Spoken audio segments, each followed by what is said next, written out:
Pati yung pandamay kay Lil Jan, ini-endure pa ng puta. E di puntahan mo sa Saya at magsama kayo sa luha. At para sa Saya, dito gawin mo. Bukas, higa, sara. Ay, hindi. Bukas, Lil Jan, ikaw, supa. Isa buhay finals! Ako lang yung champion na tatagos. Sabi mo sa Twitter ako yung final boss. Pues dito ako magtatapos. Kasi hindi ako final boss. Kupal ako boss. Kasi may Bisaya na naman. Oh no, di na bagay sir. Kasi Englishero, nerd writer. Oh, what the hell?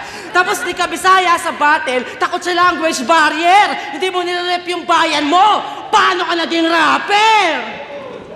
At madalas mong tirahin bayan ang kalaban mo sa duelo. Ikaw nga, Bisaya, pero mukhang konyo sa Cubao Expo. Rapper na walang postura, masyado kang nerdo. Wala ka ng kultura, puro ka konsepto. Puro concept, puro drawing, tangin na corny na Brad.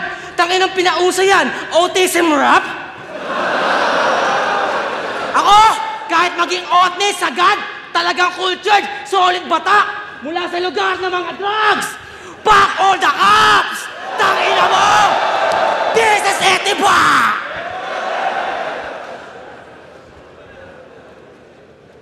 She got a smile that it seems to me reminds me of childhood memories where everything has a crash as the bright blue sky.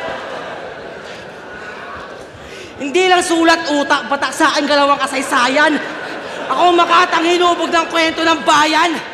Makatang hinubog ng kwento ng bayan. Makatang hinubog ng kwento ng bayan. Cavite Repen, pumakte! Kultural na tanghalan! Ikaw Bisaya ka, puta, magbudots ka naman! Budots! Budots! Budots! Budots! Naulog, log, log, lululog, log, log. Sa ganyan estilo, di mo ko masasabayan, partner. Walang kwenta ang hip-hop kung lagi kang rapper. At kung creative ka na writer, iba ang kaya ko, brother. Kaya kong gumawa ng bagong division, flip-top dance battle. Tanginan to, isang buhay finalist, binadibag sa dance. Paano ko turing na God, wala ka namang swag. O diba, sumabay ka sa galaw na, bumalahaw talaga. Kung ayaw mo pa ulanan kita ng bala para lang sumayaw ka. At tangina, waray ka. Pag mag-rap ka, dapat bay na bay ka. Hindi porke idol mo yung weirdo nga pricing, sasabay ka. Sa opinion ng ibang matalino ay natatagay ka habang kultura ng pagkatao mo namamatay na. Kami ang Etiba, so what you gonna do? Kami ang bayang pinatatag sa pinabagsak ng mga shabu.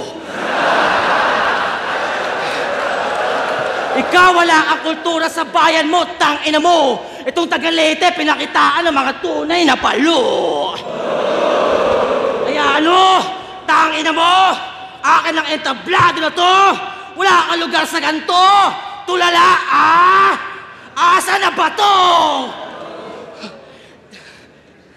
Tangina, I rep my city. Kita sa stilong pinangalaban.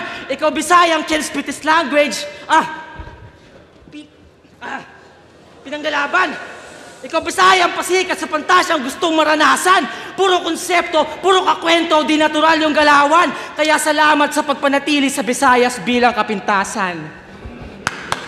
This is my culture, my accent, even the habitat. Ikaw Bisayang can spit this language. What the fuck is that? Kapitan yung putra guess in your face. Talaga namang grabe, Brad. At kahit estilo mo, Cavite yan. Balakid ka, pikat! Pares kaming balakid. Ako sa sumuporta.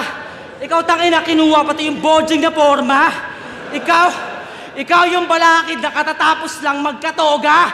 Ako naman yung balakid na batak na sa drawing. O diba? Cavite! Youngstown version, pre. Taga Cavite nga yun. Ikaw nire-reference mo sa laban, hindi ka naman taga doon. Kung tamot ka ng ibang MC, tangina ka, fuck out of here.